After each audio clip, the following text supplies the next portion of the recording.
This is WMNF Tampa. This is True Talk coming up, and it's a pre-recorded show.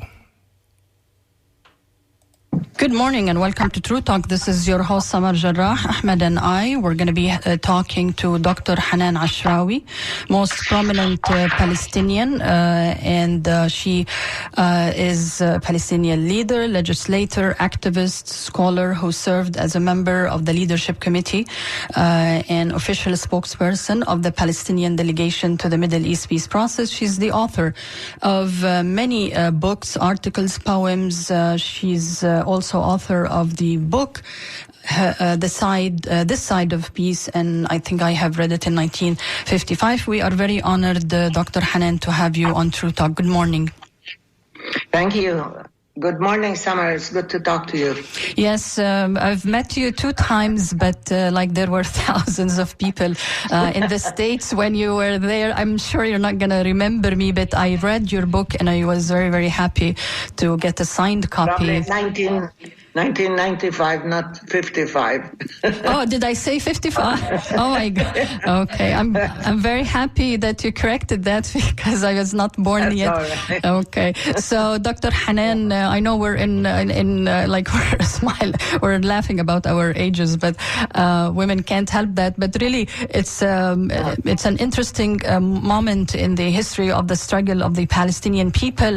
Yesterday there was a ceasefire. Could we start with the ceasefire and how did it come about? Because I was reading several articles, but maybe one that attracted my attention was the one by Haaretz, and it said that Netanyahu kind of surrendered to Biden. Could you tell us what went behind the scenes? I really don't think he surrendered to Biden. I think he realized that he can't get anywhere by continuing this brutal onslaught on a captive people, death and destruction raining from the skies and the sea and the land. And I think Biden gave him quite a bit of time in order to pursue these policies. Biden, it's very unfortunate that they prevented even a statement from coming out from the Security Council 3 times, and the 4th time they actually also prevented any resolution. So it's very unfortunate that this is happening. But I think at one point, American public opinion, people within the Democratic Party even, the thousands and hundreds of thousands of people who came out in protest in support of Palestinian rights and condemning Israeli brutality and violence, I think that made a difference. And Biden was reportedly told him that if you continue, I'm facing opposition from my own party. Notice what happened with the $735 million worth of munitions and precision weaponry, so to speak, that were to be signed over in the midst of this horrific Israeli onslaught on the Palestinian people. And the response from many Democratic congressmen and women was quite clear and quite decisive. No. You cannot do that. You cannot embolden the aggressor. You cannot support the killing of Palestinian men, women, and children. And it was stopped, I guess, but at least for the time being anyway. So the relationship between this administration and Netanyahu's extreme right-wing, racist, populist government is not a comfortable one. Even though we know that Biden is pro-Israeli and we know that he has supported Israel and its extreme government, and knowing that Netanyahu sort of created an alliance with Trump and interfered in American politics in favor of the Republican Party and adopted the most extreme positions when it came to domestic American politics and to Trumpism. And he joined forces with people like Orban and Bolsonaro and Trump to create this xenophobic racist system. So now Biden is telling him things are changing, and I hope that Biden and Harris realize that things are changing. Yes, go ahead. No, the thing is, this is a very huge topic. I know. But the ceasefire is not a ceasefire, so to speak. It's a misleading term, because it's not a war, and these are not two armies fighting. This is a situation of absolute asymmetry, where you have occupier and occupied, where you have the strongest army in the region, fully equipped and financed by American funding and American know-how, using the latest technology, including F-16s, F-35s, helicopter gunships, as well as shelling by land using these new tanks, and of course by sea. A captive population that has nowhere to go and nowhere to hide, no shelters, no sirens, air raid sirens, nothing. And getting away with it literally by saying they are defending themselves, that the occupier and the aggressor is in a state of self-defense against its own victim. Unfortunately, many people believed this, not believed, but adopted this distorted version and kept repeating the refrain, Israel has the right to defend itself. Against whom? What defense? It's the women and children that they killed that had no defense. It's all these residential buildings, apartment buildings that were destroyed with whole families inside them. They had no self-defense. This is absolutely horrific, and in many ways it's unconscionable that people would accept this type of language or this distorted version from people like Netanyahu and his ilk, who are known to manufacture reality and distort the narrative. Dr. Hanan Ashrawi, you're very familiar with mainstream media and their coverage. They actually started the day the whole this issue started earlier with Al-Aqsa Mosque, with Sheikh Jarrah. Our media, of course, started once there was like a military aggression and calling it, like you said, self-defense. But can we just backtrack a little bit and say to our listeners, because we are not only transmitting here in America, but we are on Twitter and Facebook, and people are listening, especially in the West and in the English language. This didn't start 11 days ago or 12 days ago. There was something going on in Jerusalem, and Jerusalem has a very special place, not only in the heart of Palestinians, but also the rest of the world. Could you address what was going on that we believe led to the Palestinians taking action? Yeah, well, if you want to start at the beginning, we can go back to 1948. No, I want. No. I know, I'm just being facetious. Okay, I know. Look, it's a settler colonial state, and it has been acting with impunity since its creation and even before, in the sense that they attempted to erase the Palestinian narrative, Palestinian history, Palestinian rights, and even the very presence of Palestine. So let's go on. This latest, I don't want to say escalation, but onslaught began actually with this deliberate attack on Jerusalem. It started with Israel activating an ethnic cleansing program targeting Palestinian Jerusalem, of course. It's a city under occupation. It's not Israel's capital legally, and it's not annexed by Israel legally. It is illegally annexed, and it's an occupied Palestinian city. Anyway, they had a full program of ethnic cleansing targeting specific areas in and around Jerusalem. And Sheikh Jarrah is a neighborhood that was slated for not eviction, but for kicking Palestinian people out of their homes in which they've been living for decades. And this part of ethnic cleansing, along with other places in and around Jerusalem, like Silwan and Aisawi and others, were targeted. So that started the confrontations with Palestinian families saying, we will not leave.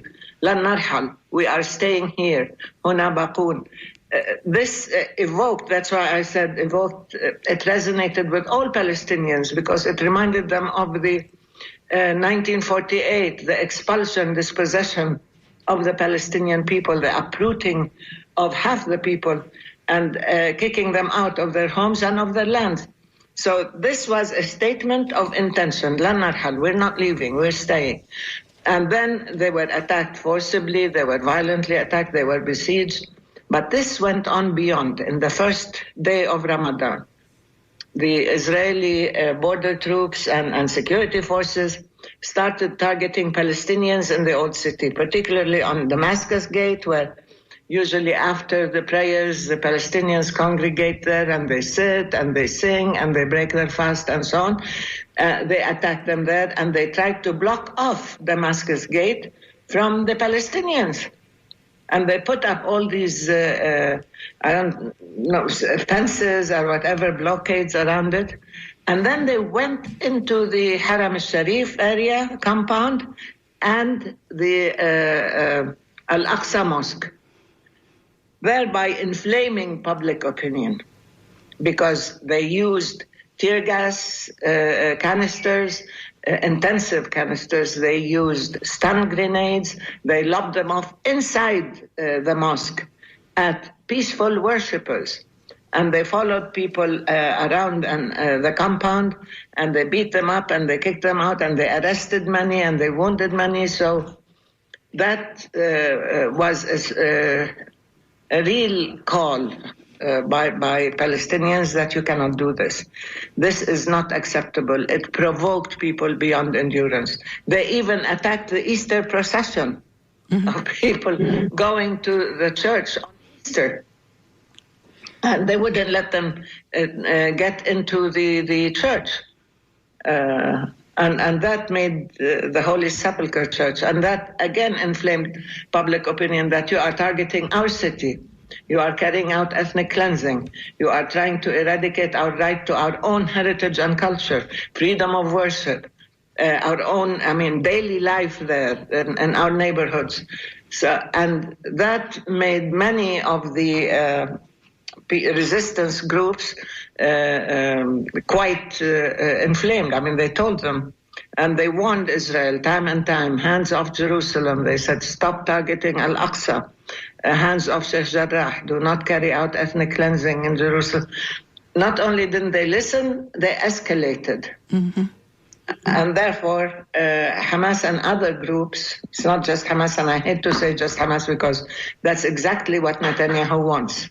Just use Hamas, label Hamas as a terrorist extremist organization, say that it's a battle between Hamas and Israel, not it is an aggression by Israel on a captive Palestinian population. And that started the military aspect of it. Now, Israel had thought all along that they can get away with anything because they're used to it. There is no accountability by the international community. The U.S. is not only in collusion, is in full support and provides Israel with cover. The Europeans are quite feeble and their responses are always verbal. And on the contrary, people adopted the spin and the propaganda of Israel as to self-defense and so on, and continued.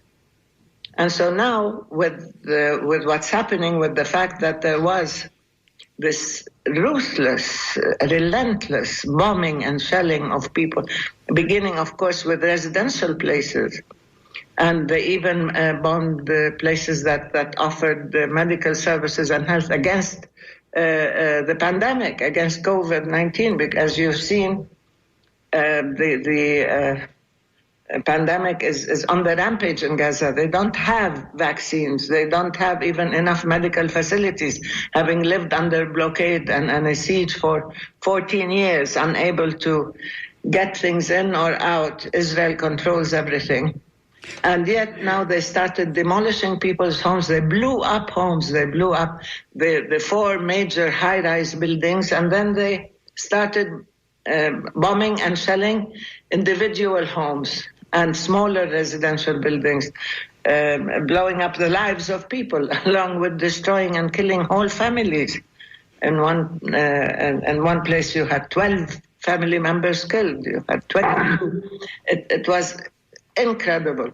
And so the fact that Israel always got away with this, in a sense, led it to think that they can continue. In 2014, they killed thousands of Palestinians. They eradicated 91 families from the population register, and they thought they could do the same.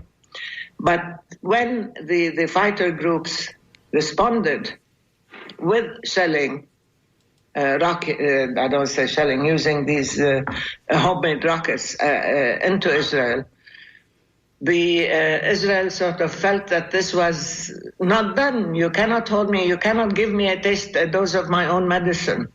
And for a change, the Palestinians felt that now Israel is beginning to know that they cannot get away with it, that whole armies could not challenge Israel, whole countries could not challenge Israel. But here you have fighting groups, including Hamas, who are taking the battle, if you want to say so, the confrontation inside Israel. And that is something that Israel cannot tolerate. So not only did they escalate, but this was a change in the terms of engagement, let's put it that way. Let me just remind our listeners, we are talking to Dr. Hanan Ashrawi, and that this is True Talk. Ahmed and I are talking to Dr. Hanan Ashrawi. She's a Palestinian leader, legislator, activist, and scholar. She's the author of the book, This Side of Peace, in 1995. We're talking about what's going on in Palestine, occupied Palestine, and you can send us your emails or comments to dj@wmnf.org, dj@wmnf.org. We are live on Facebook and Twitter through my handle, and already I have Betty, who says she is Jewish. She is a fan, and she greatly admires you, Dr. Hanan. She read your book in 1995. Everybody now is mentioning the correct date, 1995, and it inspired her actually to visit Israel/Palestine for a truth mission. So you have a lot of fans. And Doctor, because you are on Twitter, you are very visible. You do a lot of Zoom and you use technology and apps to be reaching out to the rest of the world. And I think this time, maybe instantly, the second generation of the Jarrah family, they created a hashtag on Twitter, and it created a whole movement, because I did not see, for instance, in the last Gaza war, and there has been many and longer, I have not seen such engagement on every app and every social media app, but also in the streets of most Europe and in America and elsewhere. Do you agree with me that this second generation that they thought will not be remembering Palestine is really surprised them? I think they did, because the whole Zionist plan was to tame the people in Gaza and to keep them under siege and control, and at the same time to subjugate the Palestinians in the West Bank, and of course get away with confiscating their land and building settlements and creating a cruel apartheid system, and to exercise discrimination against the Palestinians of 48, the indigenous people who stayed in Palestine when Israel was created. We call them the 48 Palestinians.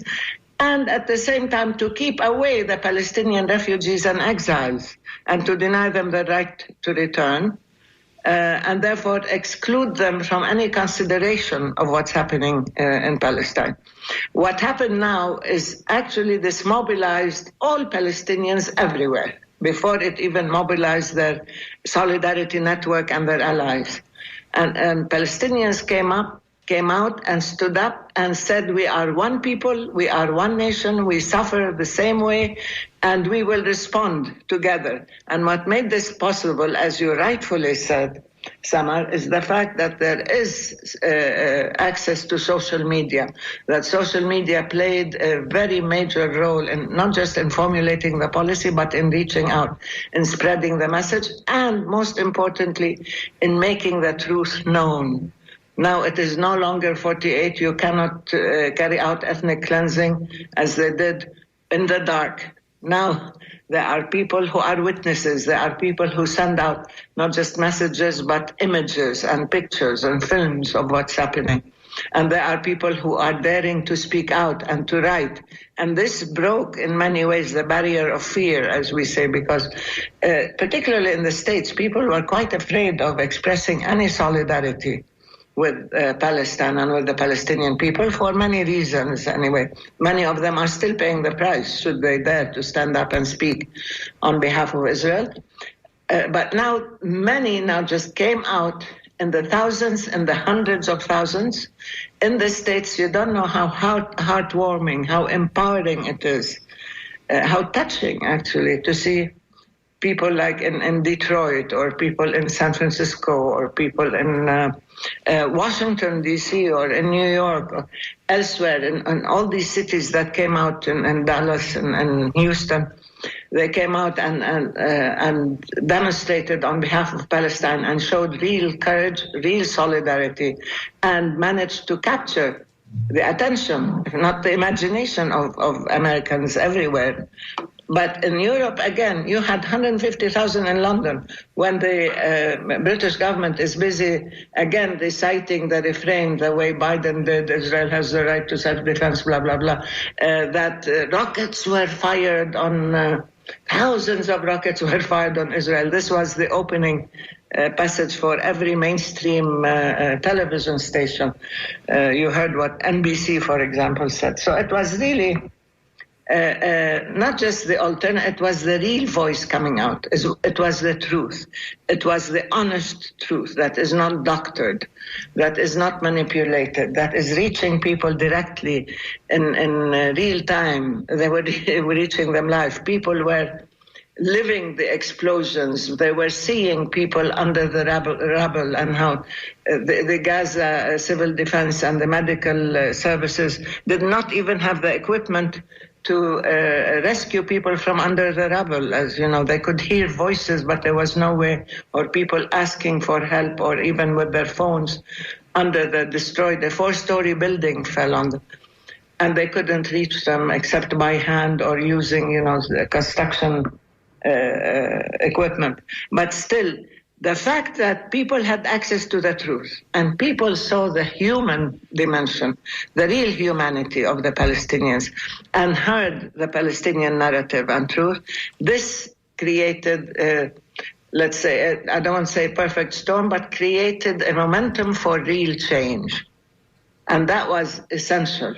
So yes, Samar, you also and many others who came out and who spoke out and who spread the word and passed the message, and this network of people, particularly when you have your own allies in organized justice people like Black Lives Matter, like LGBTQ, like people, all indigenous peoples, even in academic and intellectual circles, as well as in grassroots organizations. This made a difference. Because suddenly you're not isolated. Suddenly you're not being targeted individually. Suddenly you're part of a community that has the courage to speak out and that has access to the truth. This is important, and this affects, actually, policy. Mm-hmm. Because the congressmen and women who used to get away with this blind support for Israel, like Elliot Engels, remember? Even though he was supported by AIPAC and was supported even by GOP people and so on, lost to one person who didn't have 1/10 or 1/100 of his money, and because he had a constituency that he spoke to that understood the message, Jamal Bowman. So it's the rules of the game are changing, access to information is changing, and the courage to speak out and to stand in solidarity. This is not just changing, this is empowering, and it is transforming perceptions and attitudes. If you're just joining us, this is True Talk on WMNF 88.5. We're speaking to Hanan Ashrawi. She's a Palestinian leader, legislator, and icon in Palestinian Middle East politics, has been involved in the Middle East, quote-unquote, peace process for many years. Ms. Ashrawi, can you describe to us, this is not the first time that the occupiers, the Israelis, attack Gaza and assault and bombard them They seem to do it every now and then, even especially in Ramadan. Can you describe for our listeners what is the concept of mowing the lawn, and why do they continue to do that with the idea that they want to eliminate Hamas, but they actually never do? But they destroy a lot of infrastructure, and they do this bombing campaigns for some time, then pull out. Now, what they did this time is definitely to target multiple infrastructures, whether it was the road system, whether it's the water system, even the electricity and the fuel, but they also targeted the economic infrastructure and the industrial infrastructure. The last day, they targeted the whole industrial area, and all the factories were on fire. They bombed them. So its attempt. This is how you mow the grass, as they say. You sort of carpet bomb everything, and you don't leave anything standing. And as I said, the Gazans, the Palestinians of Gaza have nowhere to hide. They don't have shelters. They don't have places to go to. It's the most densely populated place in the world. And where would they go? I mean, they blow up one building, the 4 or 5 buildings surrounding it are also affected. And many people died in neighboring buildings because of the destruction or the blowing glass or whatever. So Gaza has always been to Israel a captive. We called it experimentation in trying the latest weaponry. They always try the latest arsenal on Gaza. They used phosphorus bombs once, cluster bombs another, the latest thing. And when they sell to the rest of the world, Israel says tried and tested. And you know where they've been tried and tested. Gaza is surrounded. It's a very small, as you know, enclave on the Mediterranean Sea. It's 360 kilometers square. I think it's 161 miles. And it's extremely densely populated. You have over 2 million people there. And it has been, as I said, under siege in the sense that Israel placed a very stringent and strangulating blockade around Gaza by sea, by air, and by land. And they can bomb shell at will whenever they want. And they call this security.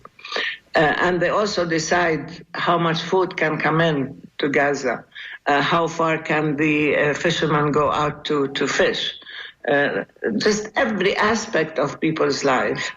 And they expected that they should lie down and die quietly. And this is the 4th aggression, the 4th military attack on Gaza in the last, 8 years? I don't remember how many years. But anyway, every couple of years, Israel attacks Gaza. And the horrific one was in 2014, where they killed thousands of people, as I said, and the people of Gaza still had not. What is their goal? Mowing the lawn. What is the goal of mowing the grass or mowing the lawn? The goal, as I said, is to be able to put an end to any kind of development or normal life. And therefore subdue a whole people and tell them that your life is dependent on me, your future, whatever it is, and that you have to accept this fate. And when you mow the lawn or the grass, it means that you are engaging in indiscriminate bombing and shelling, and that human life is meaningless to you, or any type of life in Gaza. That Israel has been doing because it felt that it can get away, and because in Gaza they did not want to get rid of Hamas, as they say. They want Hamas to stay there, but they want to tame Hamas. They want to keep it busy. They want to keep whatever authority there is in Gaza busy trying to survive, busy trying to rebuild, busy not resisting, but attempting to maintain the minimal level of a normal life. And they thought they could get away with it. And the thing is that they didn't. The last time, with all this horrific shelling and bombing and destruction, people came, the international community said, we have to rebuild Gaza, let's rebuild Gaza, and so on. And they started doing, and Gaza has not been rebuilt completely yet. So they were bombing the already bombed areas. Now, again, people are saying, let's have a conference to rebuild, to reconstruct. But the whole issue is that you need to deal with the real causes. You need to deal with the problem, with the disease, not with the symptoms and not with the after effects. You have to understand that so long as Israel is given full sway to act with impunity, to continue to victimize and oppress the Palestinians everywhere, in Gaza and the West Bank and Jerusalem, and even within Israel, that there is not going to be any peace, that this is no solution, that every a few years there will be another of these so-called episodes, and Israel will have to try to suppress the Palestinians again and again and again. And now, if you say that we will ignore the Palestinians and we'll ignore the issue of Palestine and it'll go away, the way many thought, including Biden, it was very clear that the Palestinian issue is a living issue. It's an issue that affects everybody, not just Palestinians, but their allies and all people of conscience. And as Samar said earlier, you have seen these protests all over the world, in the Arab world, even among countries that normalized, quote unquote, with Israel, where they had no war, but they made peace, and they tried to normalize the occupation. People rose up and people protested because this policy of targeting captive, innocent people with no right to self-defense, this is not going to continue because everybody's seeing warning. And that's the problem. You have a saying in English that talks about like shooting fish in a barrel, or we say like putting people in a cage and shooting them. Anyway, it's the same. Yeah. Just another question. In Washington, we often hear that Israel is the only democracy in the region, and that's why Washington is supporting them, and that they constantly bring up the issue of a two-state solution. Do you believe that the two-state solution is still viable at this point, or is that something that's completely dead and they need to look for other, avenues like one country for everyone? Yeah, first let me talk about the only democracy in the region. This is actually quite a myth, and it's an outright lie. Democracies do not oppress a whole nation and do not hold a whole people captive and inflict so much pain on them. Democracies do not live outside the law and outside international law and international humanitarian law like rogue states. Democracies do not have a systematic and so-called legal system of discrimination against at least 20% of its population, who are the Palestinian Israelis. Democracies do not negate the rights of refugees and so on. So anyway, this whole issue of Israel is the only democracy is ridiculous because they think that if you have elections, you're a democracy. You have one of the most corrupt leaders and systems in the world, if not the region. You have the most brutal occupation of a whole nation in Israel. You have a total rejection of the minimal levels of justice and humanity and adherence to international law and respect of signed agreements. So this is not a democracy, but that's one thing. And they prevent, of course, the Palestinians from exercising our own democracy. The two-state solution has never been a favorite choice of the Palestinians. It was the international community that put pressure on the Palestinians to accept Israel and therefore to accept the partition of historical Palestine. And recognize Israel on 78% of historical Palestine in order to be satisfied with 22% of the remaining land, which is the West Bank, and including Jerusalem and Gaza. It was after a lot of pressure and promises that the PLO in 1988 accepted this principle of partition of Palestine, accepted the two-state solution. But I don't know if you remember, you can't remember, but if you read that it was the Palestinian National Movement that proposed the one-state solution in 1968, 69, where the one state, one democratic, inclusive, pluralistic, non-sectarian state of Palestine, where all can live in peace and equality together, was proposed as a solution. It was after the 67 war and the occupation of the West Bank. And this was turned down by the whole world, including Israel, of course. Because Israel was created primarily by the West, by Europe, with the full support of the U.S. as we call it, a colonial outpost. It is what Ilan Pape calls as the Zionist movement, the fundamental Zionist movement that wanted to create a system of displacement and replacement. You displace the whole indigenous people, you displace the Palestinians with their history and their narrative and their rights and their identity and their culture, and you replace them with another people. You bring in people from outside, particularly those who had suffered as a result of the horrors of the Holocaust, and you bring them to Palestine and you create a new state. And you try to displace the people who were there. Now, by attempting to eradicate the Palestinians and by creating this colonial outpost, they created a situation of ongoing injustice and instability and violence and conflict, especially when you bring religion into it, especially when people start brandishing the Bible and saying this is how it should be because 2,000 years ago there's a Bible that said this or that, or there were tribes in Palestine and so on. Anyway, that situation continued, and the West appointed itself as guardians and protectors of this situation of extreme injustice of Israel. Regardless of what Israel does, they granted it full cover to act with full impunity. And they exempted it from the requirements of international law and human rights and international humanitarian law. So historically, this is what happened.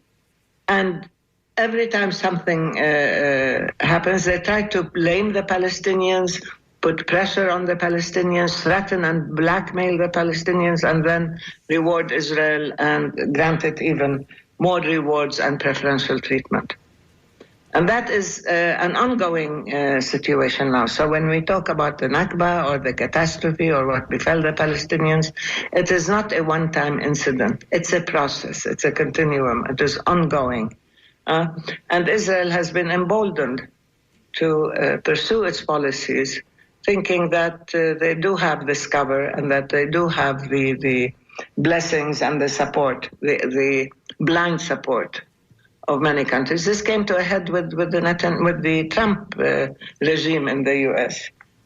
But I don't know where we're going. I'm sure I'm giving you a whole history lesson, which is what you should. But if you're just joining us, this is True Talk on WMNF 88.5 FM. Ahmed and I are talking with Dr. Hanan Ashrawi, who is now in Ramallah, the occupied West Bank. She is a Palestinian leader, legislator, activist, and scholar. She's also the author of This Side of Peace, which I and lots of our listeners, obviously, Dr. Hanan, have read it in 1995. And to our listeners, you can send us the email to dj@wmnf.org.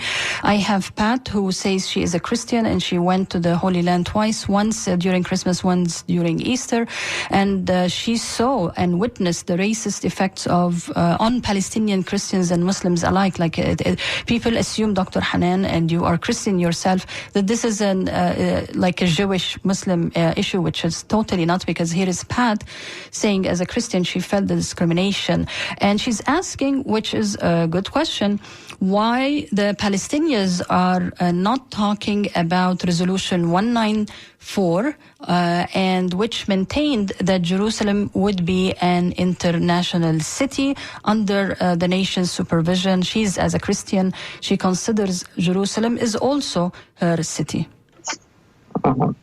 Yeah. Well, Resolution 181 actually is the partition of Palestine, which gave Israel, or the new state to be created, Israel, 55% of the land of historical Palestine, and gave the Palestinians 54% and gave the Palestinians 44%, and 1%, which is Jerusalem and its environment, was described as corpus separatum, which included East and West Jerusalem under international protection or supervision. And Resolution 194 is a resolution that granted the Palestinian refugees the right to return to their lands and to their homes from which they were expelled in 1948. And Israel was actually admitted to the UN conditionally, on condition that it allowed the Palestinian refugees to return to their homes at the earliest possible time. And Israel refused. And so I still think that Israel's admission to the UN should not be seen as legal, since they did not fulfill the terms or the requirements of its admission. But that's another issue. No Palestinian has dropped 194. The Palestinian refugees' right of return is an inalienable right. It is enshrined in UN resolutions and international law. The first right of any refugee anywhere in the world is the right to return. And then if you want to discuss whether they want compensation and so on, but repatriation is the most important thing. Return to their own homes and lands. And as we said, Palestinian people still carry their own keys. That's why the picture, the image of a key has become a symbol of the Palestinian right of return, because when they left it, or when they were expelled, or when they were kicked out, they took the keys to their homes with them. And it remained as such, as a symbol of the yearning to return and of their commitment to their lands and to their property and to their homes. It's true. Now, in Palestine, historically, we've always been a pluralistic country. We've always had Muslims, Christians, and Jews. Historically, Palestine was between 60-70% Muslim, about 20-30% Christian, and less than 10% Jewish. But then after the Holocaust, of course, with the Jewish refugees coming to Palestine, seeking protection and refuge, and of course being aided by the British, the number of the population increased, of the Jewish population, but it was always a minority, the smallest minority. Palestine is a place where cultures meet, where all three religions are sacred and important. It is the most sacred place for Christians, by the way. And I still don't think that, being of a certain faith or holding a place to be sacred to you means that you have the right to impose sovereignty on it. This religious absolutist arguments to me do not work. I think there are people there who have the right to self-determination, who have the right to sovereignty, and therefore they should exercise this right regardless of the religious value of the place. Now, it's always been a tolerant place, an inclusive place. It's only when there was the Zionist movement emerged that tried to create an exclusivist and exclusionary system of this is a land for the Jews only, and to exclude the Palestinians, whether they're Christian or Muslim, or atheist for that matter. This is where the real conflict began, with Zionism as an exclusivist religion, and then ending up with this nation-state law where they said that only Jews have the right to self-determination in Palestine, or they called it Eretz Israel. This is where you have real discrimination and exclusivity. But to us, no, it should be a place open and tolerant and respectful of people's right to worship and to practice their religion freely, which we don't have because Jerusalem is closed off to Palestinians who do not have Jerusalem IDs. But to just finish your question, no, the right of return is a crucial right, and nobody has the right to abandon it or to treat Palestinian refugees differently from any other refugees in the world. If you're just sorry to cut you off, Ms. Ashrawi, we're just running out of time, and we have a couple other questions. If you're just joining us, this is True Talk on WMNF 88.5 with Ahmed and Samar. We're speaking live to Hanan Ashrawi from the West Bank in Palestine about the latest crisis and the assault on Palestinians by Israel. Speaking of discrimination, through this recent assault, we saw some very disturbing images coming out of right-wing Israelis. These are right-wing Jews. They don't represent, obviously, all of Judaism, but it's a growing segment within Israel.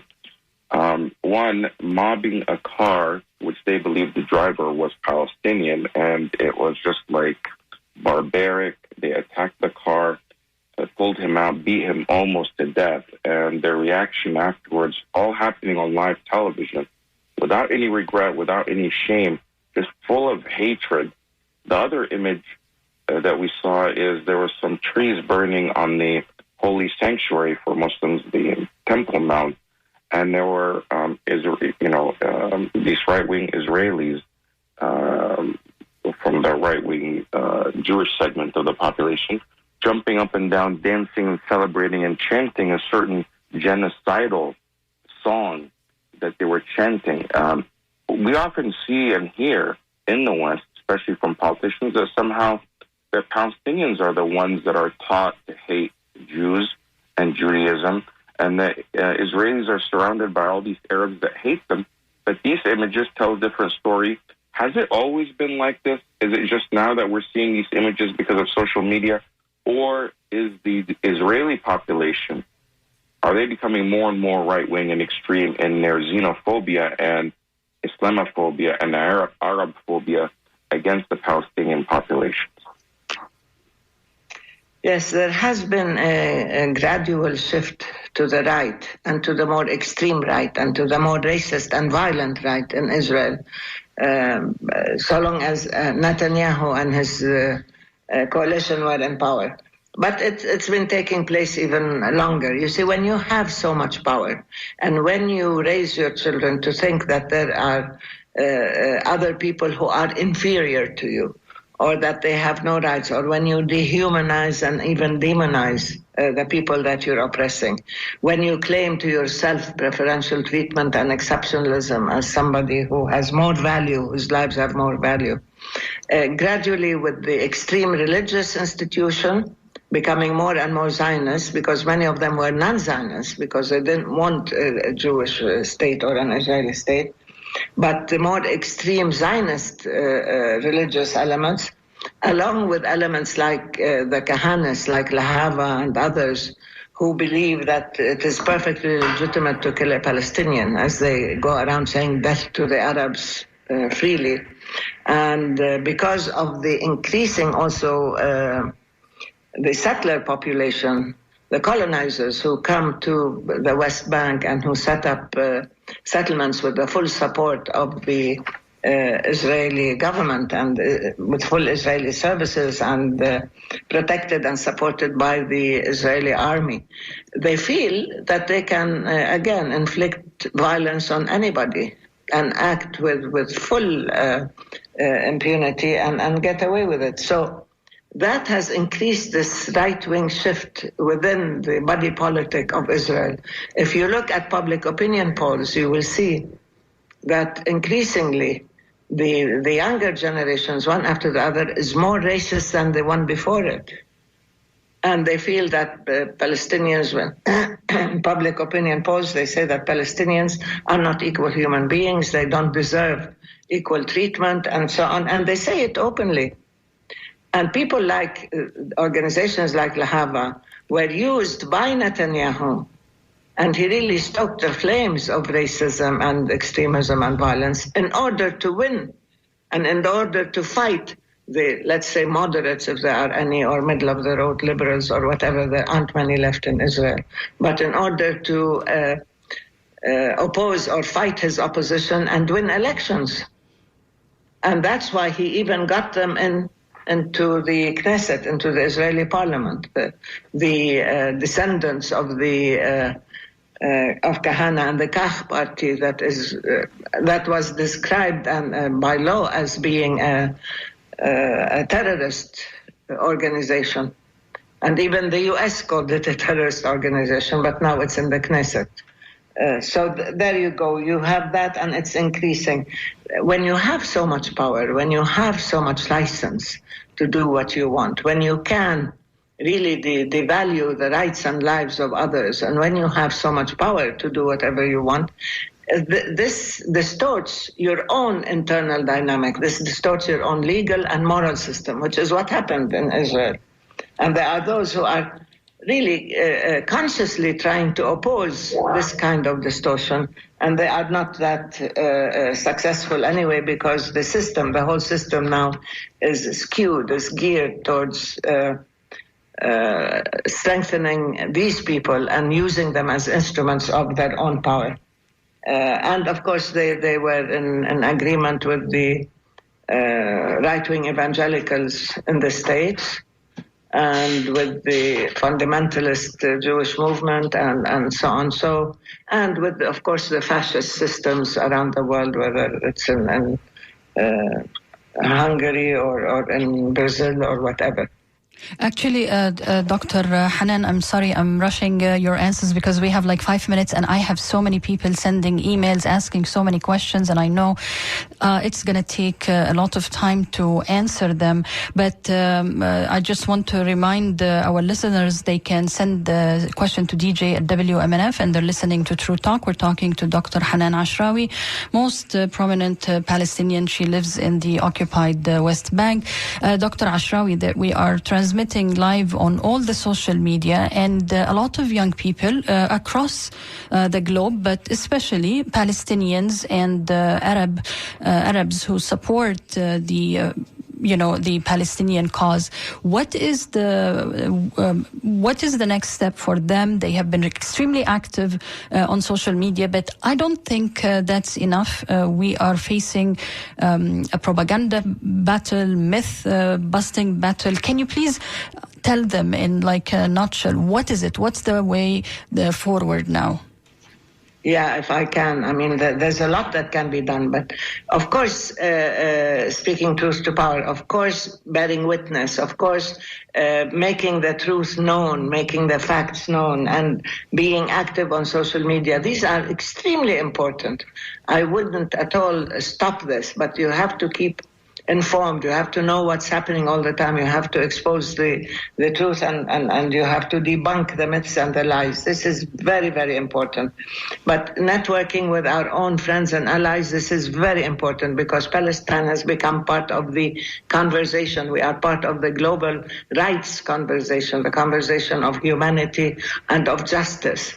So naturalize and normalize the issue of Palestine within its proper context in the West. And of course you have to use this to challenge your representatives, to challenge the decisions that they take pertaining to the Palestinians, thinking they have license to do that when their own constituency does not hold them accountable or question them on that. And now I'm seeing there is a greater movement on that. Organization is absolutely crucial. And this global linkage also has more collective empowerment. And the issue of proposing legislation, this issue of working as also lobbying everywhere, and writing on social media and even mainstream media is also important, and protecting people who feel vulnerable or who are being punished for speaking the truth. It's significant now, this young journalist at AP who has been kicked out of her job because she was a member of Students for Justice in Palestine when she was in university. This is unbelievable. Mm-hmm. I mean, yeah. So this is important. There is protection, there is safety in numbers, but there is also a qualitative shift in this quantitative, massive movement that is challenging the lies and debunking the myths and bringing out the truth. A lot can be done. We have to link up together, and we have to maintain this energy. And now there's a younger generation in Palestine. They're amazing. They're incredible. They are well linked. I mean, they are on digital media. And you have their counterparts in the rest of the world. This is what can be done, because we need to take the Palestinian question into the consciousness and the conscience of the world in a way that is honest and persuasive. Thank you so much, Dr. Hanan Ashrawi, for